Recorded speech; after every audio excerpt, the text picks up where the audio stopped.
তো 5টা SEO tips আসলে তাদের কাজে লাগবে যারা এসইও লার্নার, নতুন এসইও শিখতেছেন, কিংবা যারা অলরেডি ব্লগিং করতেছেন, কিংবা বিভিন্ন ওয়েবসাইট দিয়ে অ্যাডসেন্স প্রজেক্ট চালু করছেন। তো তাদের জন্য আসলে কাজ করবে। তো সার্চ ইঞ্জিন অপটিমাইজেশন আসলে কি জন্য করা হয়, কিংবা কি তার বেনিফিট, এটার মোটামুটি একটা ওভারভিউ আমি দেওয়ার চেষ্টা করছি আমার চ্যানেলে, আপনারা দেখে নিতে পারেন। তো আজকে 5টা এসইও টিপস সম্পর্কে জানবো। 5টা এসইও টিপস আসলে খুবই সহজ কিছু টেকনিক, যেগুলো আমাদের একটা ওয়েবসাইটের সার্চ ভিজিবিলিটি এবং বিভিন্ন কিওয়ার্ডের সাপেক্ষে অথরিটি বিল্ড করতে পারে এবং আমাদের ওয়েব ট্রাফিক বাড়ায় দিতে পারে। তো আলটিমেটলি আসলে আমরা একটা ওয়েবসাইট থেকে একটু বেশি বেনিফিটেড হওয়ার জন্যই কিন্তু সার্চ ইঞ্জিন অপটিমাইজেশনটা প্রতি গুরুত্ব দিব। তো আমরা যদি এই 5টা এসইও টিপস ভালো করে অ্যাপ্লাই করি, দেন যারা অলরেডি ব্লগিং করতেছেন তারা আশা করি আগের থেকে ভালো রেজাল্ট পাবেন। তো এখানে হচ্ছে আহ, প্রথমে 5টা এসইও টিপসের মধ্যে প্রথম টিপটা হচ্ছে ইমেজ অপটিমাইজেশন। ইমেজ অপটিমাইজেশনটা কেন দরকার? কারণ হচ্ছে সার্চ ইঞ্জিনে যখন আমরা যে কোনো একটা টপিক লিখে সার্চ করব, যে কোনো একটা টপিক যখন আমরা সার্চ করব তখন কিন্তু এটার জন্য ওয়েব, ম্যাপস, ইমেজ আলাদা আলাদা আলাদা আলাদা রেজাল্ট প্রোভাইড করবে। যার মানে হচ্ছে ইমেজগুলাও গুগল আলাদাভাবে ইন্ডেক্স করে, এবং এখানে আমাদের যে সাইট থেকে ইমেজগুলো ইন্ডেক্স করবে সেই সাইটগুলোর রেফারেন্স দেওয়া থাকবে। এবং দেখা যাচ্ছে যে ইমেজ সার্চ থেকেও ভালো পরিমাণ ট্রাফিক ওয়েবসাইট কিংবা ব্লগে ড্রাইভ হয়। তো এই জন্য আসলে আমরা ইমেজ অপটিমাইজেশনটার প্রতি গুরুত্ব দিব। এবং একটা ইমেজকে যখন আমরা ভালোভাবে অপটিমাইজ করব, দেন আমরা কিন্তু আমাদের ব্লগ কিংবা ওয়েবসাইট থেকে আরো ভালো রেসপন্স পাইতে পারি। সাপোজ এসইও টিপস, এটা হচ্ছে আমার কিওয়ার্ড। তো এসইও টিপসটা যদি আমি যখন একটা ইমেজ আমার ব্লগ কিংবা আমার ওয়েবসাইটে প্রোভাইড করব আমার সার্টেন কোনো টপিকের জন্য, তখন আমরা যদি ইমেজটার ফাইল নেম, যেটা ফাইল নেমটা যদি আমাদের টার্গেটেড কিওয়ার্ড দিয়ে সেভ করি আমাদের পিসিতে, তখন সেই ইমেজটা যখন আপলোড করব আমরা ওয়েবসাইটে, তখন আমরা দুইটা অপশন পাবো। সেটা হচ্ছে একটা হচ্ছে টাইটেল, ইমেজ টাইটেল, এবং আরেকটা হচ্ছে অল্টার টেক্সট। তো এই দুইটা জায়গায়, ইমেজ টাইটেল এবং অল্টার টেক্সট, এই দুইটা জায়গায় আমরা ভালোভাবে যখন আমাদের কিওয়ার্ডটা প্লেস করব, সাপোজ আমি আপনাদেরকে বোঝানোর জন্য এসইও টিপসটা আমার টার্গেটেড কিওয়ার্ড হিসেবে নিলাম। তো এসইও টিপস, সেটা দিয়ে আমি একটা ইমেজ ফাইল করলাম, এবং সেটা যখন ওয়েবসাইটে আপলোড করলাম তখন সেটার জন্য একটা টাইটেল আমি দিতে পারবো। সাপোজ 5 এসইও টিপস, এবং অল্টার টেকটা ইম্পর্টেন্ট হচ্ছে এই জন্য যে গুগল অল্টার টেক ভালো ভ্যালু দেয়। কারণ হচ্ছে যে অনেক সময় যখন আমাদের ওয়েবসাইট লোড হইলে সেখানে ইমেজগুলো লোড হইতে সমস্যা হয়, তখন কিন্তু অল্টার টেগে যে আমি যে ওয়ার্ডটা রাখবো কিংবা যে টপিকটা কিংবা যে কিওয়ার্ডটা রাখবো সেটা ইমেজকে রিপ্রেজেন্ট করবে। তো অল্টার টেগে যদি আমি এসইও টিপস এই কিওয়ার্ডটা রাখি, দেন আমার এই ইমেজটা কিন্তু আমার একটা সার্টেন টপিক কিংবা আমার একটা সার্টেন কিওয়ার্ডের জন্য অপটিমাইজ হয়ে গেল। তো আমরা মূলত চেষ্টা করব যে কোয়ালিটি কন্টেন্ট প্রোভাইড করার জন্য। আর কোয়ালিটি কন্টেন্ট প্রোভাইড করার সময় আমরা চেষ্টা করব যে মিনিমাম 3টা থেকে 5টা ইমেজ যেন থাকে। তো 3টা থেকে 5টা ইমেজের মধ্যে যখন আমার একটা সার্টেন কিওয়ার্ড সেখানে থাকবে, আমার টার্গেটেড কিওয়ার্ডটা সেখানে থাকবে, তখন কিন্তু আমার কন্টেন্টের ভ্যালু বেড়ে যাবে। তো এরকম ভাবে আমরা ভিডিও রাখতে পারি। আমরা খেয়াল রাখবো যেন আমাদের কন্টেন্টের সাথে সেই ইমেজটা রেলেভেন্ট হয়, এবং ইমেজের টাইটেল এবং অল্টার টেগটা যেন সেই টপিক এবং কিওয়ার্ডের সাথে ভালোভাবে ম্যাচ করে। আচ্ছা, ইমেজ গেল। ইমেজের পরে হচ্ছে ইউআরএল। ইউআরএলটা কি? ইউআরএলটা হচ্ছে আমরা যখন যে কোনো একটা সাইটে ঢুকবো, সাপোজ এটা হচ্ছে URL, amazon.in smartphones basic mobile. তো আমরা যদি এখানে একটা ফোন দেখি, তো ইউআরএল নিয়ে বলি। ইউআরএলটা হচ্ছে আমাদের যে ডকুমেন্টসটা আছে সেই ডকুমেন্টসটার ঠিকানা। তো সেই ডকুমেন্টসটার ঠিকানার মধ্যে যখন আমাদের স্পেসিফিক টপিক কিংবা আমাদের টার্গেটেড কিওয়ার্ডটা থাকবে, তখন কিন্তু আমার কন্টেন্টের ভ্যালু বাড়বে এবং আমার সার্চ ভিজিবিলিটিও বাড়ার সম্ভাবনা থাকে। আহ,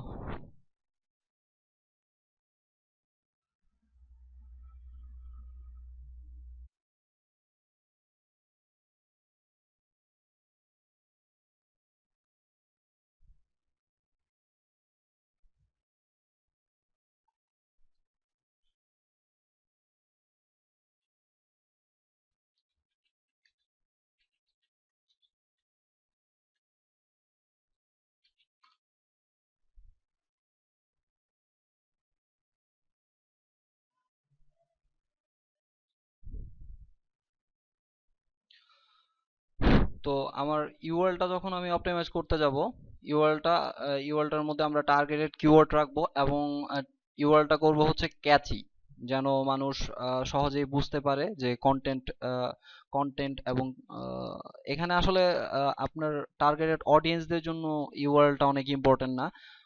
ইউআরএলটা হচ্ছে সার্চ ইঞ্জিন ক্রাউলার কিংবা ইন্ডেক্সারের জন্য ইম্পর্টেন্ট। তবে এটা হচ্ছে যথাসম্ভব সামঞ্জস্যপূর্ণ রাখবেন এবং ছোট রাখার চেষ্টা করবেন, তাহলে আসলে সার্চ ইঞ্জিন থেকে আরেকটু ভালো রেজাল্ট পাইতে পারেন।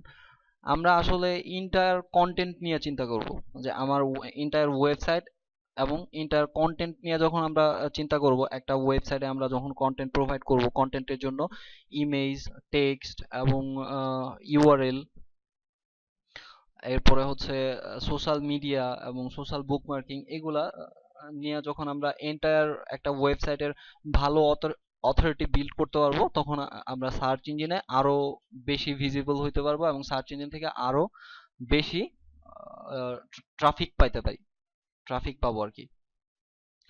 তো 2 নাম্বার ছিল হচ্ছে ইউআরএল। ইউআরএলটা আপনারা যারা ওয়ার্ডপ্রেস ইউজ করেন তারা আসলে কাস্টমাইজ করে দিতে পারবেন। যখন আহ, একটা একটা কন্টেন্ট যখন ওয়ার্ডপ্রেসে পোস্ট করা হয়, তখন ওয়ার্ডপ্রেসের মধ্যে ইউআরএলটা কিংবা পার্মালিঙ্ক বলা হচ্ছে, পার্মালিঙ্কটা আপনারা চেঞ্জ করে দিতে পারবেন। তো পার্মালিঙ্কটা যথাসম্ভব ছোট এবং রেলেভেন্ট রাখার চেষ্টা করবেন। তো আমি যেটা দেখাইতে চাইছিলাম সেটা হচ্ছে ইমেজে যখন অল্টার ট্যাগ ইউজ করা হয়।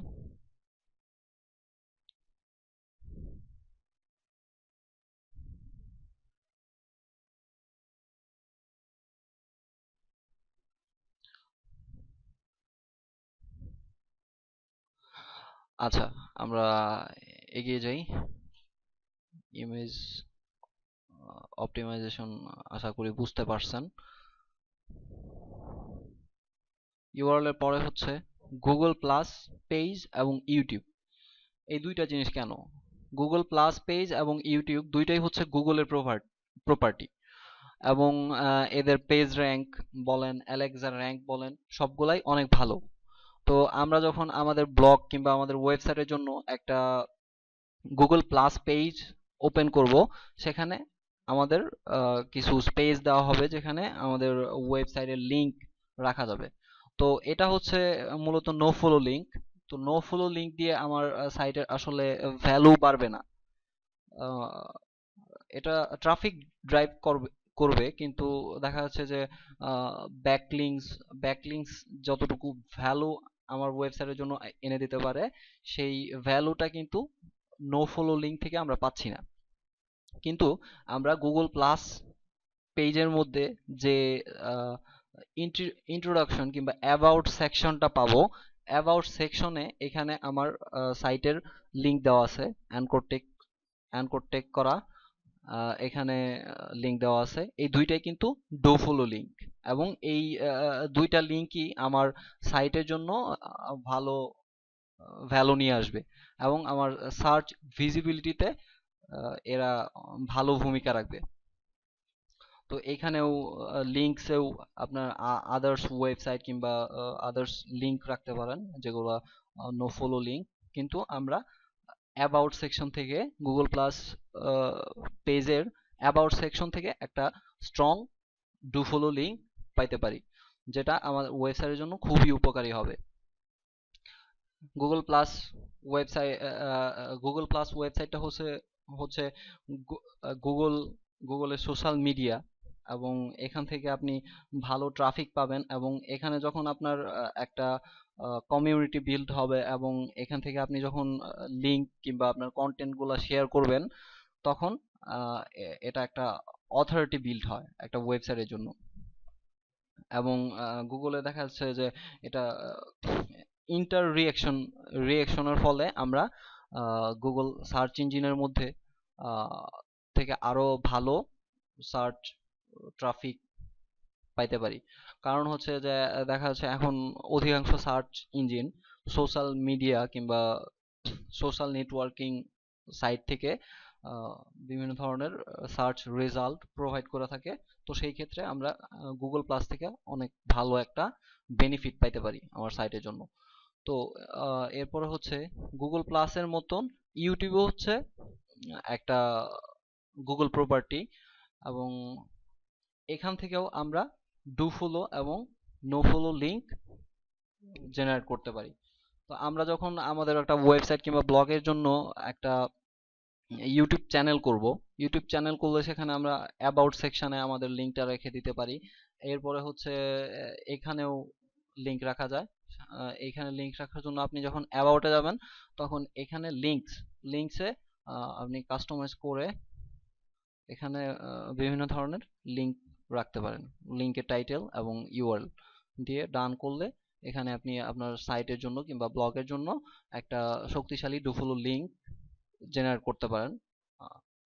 তো এরপরে হচ্ছে আমরা যখন একটা ব্লগে একটা কন্টেন্ট প্রপারলি ক্রিয়েট করে ফেলবো, তখন হচ্ছে আমরা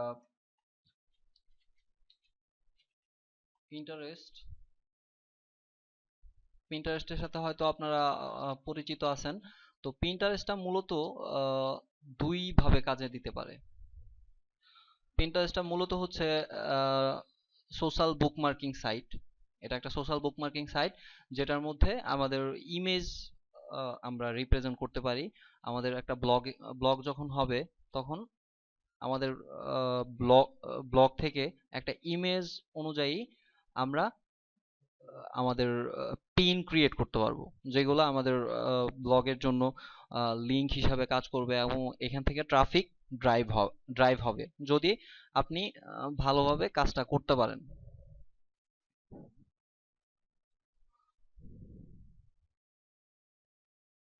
তো পিন্টারেস্ট থেকে আমরা আসলে সার্চ ভিজিবিলিটি বাড়ানোর জন্য এবং আমাদের সার্চ ট্রাফিক বাড়ানোর জন্য পিন্টারেস্ট থেকে একটা পিন করতে পারি।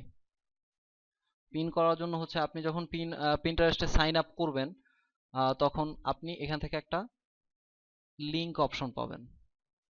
লিংক অপশনটা হচ্ছে এরকম। আপনি যখন পিন্টারেস্টে যখন একটা অ্যাকাউন্ট করবেন, তখন পিন্টারেস্টে আপনি একটা ওয়েবসাইট ভেরিফিকেশন করতে পারবেন, যেটা ডু ফলো লিংক হিসাবে কাজ করবে, এবং ডু ফলো লিংক আপনার সার্চ ভিজিবিলিটি বাড়াবে, ট্রাফিক অবশ্যই ইনক্রিজ করবে। তো পিন কিভাবে করা যায়? পিন্টারেস্টে যখন সাইন আপ করবেন, অ্যাকাউন্ট সব ভেরিফিকেশন করার পরে আপনি এখানে রাইট হ্যান্ড কর্নারে প্লাস চিহ্ন দেখতে পারবেন। প্লাস চিহ্নর মধ্যে pin from website, pin from ওয়েবসাইটে আমরা যখন একটা লিংক রাখবো, এটা হবে না।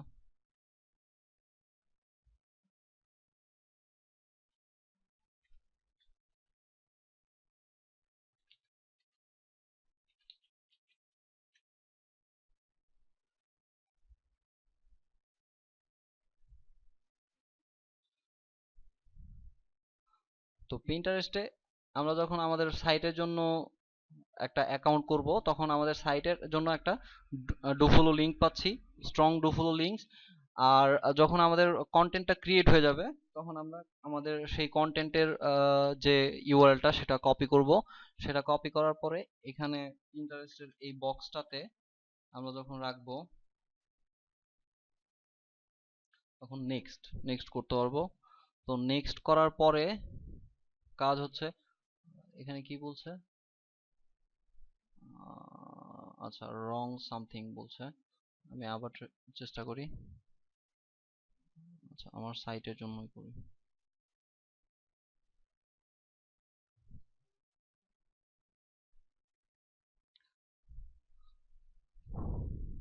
তো এখান থেকে একটা পিকচার গ্র্যাব করতে বলবে।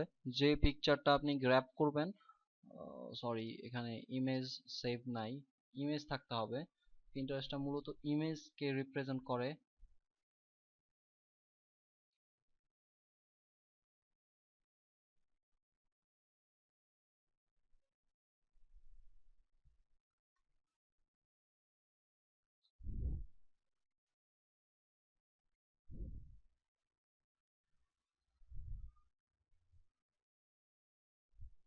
সরি এখানে একটু সমস্যা হচ্ছে, একটু ওয়েট।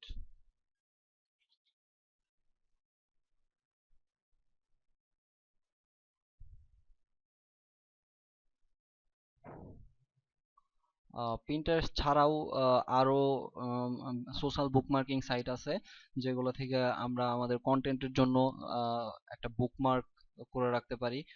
গুগল বুকমার্ক আছে, এরপরে রেডিট সোশ্যাল বুকমার্কিং সাইট, এবং হচ্ছে এরকম অনেক, যেগুলা আমরা সোশ্যাল বুকমার্কিং সাইট করার জন্য টপ 10 সোশ্যাল বুকমার্কিং সাইট সাথে 2015 দিয়ে দিব, তাহলে আমরা লেটেস্ট রেজাল্টটা পাবো।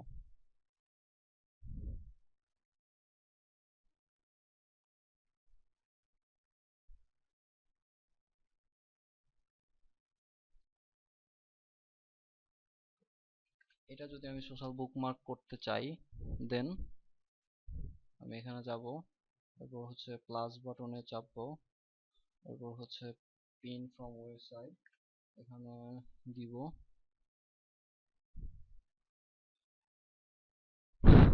এরপরে হচ্ছে আমি একটা ইমেজ পাবো, যে ইমেজটাকে আমি আমার ওয়েবসাইটের জন্য রিপ্রেজেন্ট করব, কিংবা আমার লিঙ্কটার জন্য, কিংবা আমাদের কন্টেন্টটার জন্য রিপ্রেজেন্ট করব। সেই ইমেজের উপর আমরা যখন পিন পিন ইট চাপবো, তখন আমাদের ওই লিঙ্কটার জন্য, আমাদের কন্টেন্টটার জন্য একটা পিন ক্রিয়েট হবে। হেয়ার এখানে এই লিংকের জন্য এতগুলা ছবি পাওয়া গেছে, তো আমি যে ছবিটা গ্র্যাব করব সেটা হচ্ছে পিন ইট করব। পিন ইট করলে আরো কিছু অপশন পাওয়া যাবে, যেগুলা এসইও তে হেল্পফুল। এখানে হচ্ছে পিনে, যে পিনটা আপনি আপলোড করবেন সেই পিনের জন্য আপনি নাম দিয়ে দিতে পারবেন, ট্যাগ দিয়ে দিতে পারবেন, এবং এই যে দেখা যাচ্ছে যে আমি পেয়ে গেছি। তো বিভিন্ন বোর্ড ক্রিয়েট করবেন আপনার পিনে। বোর্ডগুলা হচ্ছে আসলে কিওয়ার্ড রিপ্রেজেন্ট করবে। দেখা যাচ্ছে আপনার ব্লগের বিভিন্ন সেকশনের জন্য আপনি বিভিন্ন বোর্ড ক্রিয়েট করতে পারেন। পিন্টারেস্টে ক্রিয়েট বোর্ডে যা বোর্ড ক্রিয়েট করতে পারবেন, এবং এই পিনটার জন্য আপনি একটা ডিসক্রিপশন দিয়ে দিতে পারবেন, যেটার মধ্যে আপনার টার্গেটেড কিওয়ার্ড রাখলে আপনি পিন্টারেস্ট থেকে আপনার ওই ব্লগ পোস্ট কিংবা আপনার কন্টেন্টে সার্চের সময় ভালো ট্রাফিক পাবেন, এবং একটা লিংকও আপনার আসলে পিন্টারেস্ট থেকে আপনি পাওয়া যাচ্ছেন। তো এই ছিল পাঁচটা পাঁচটা এসইও টিপস।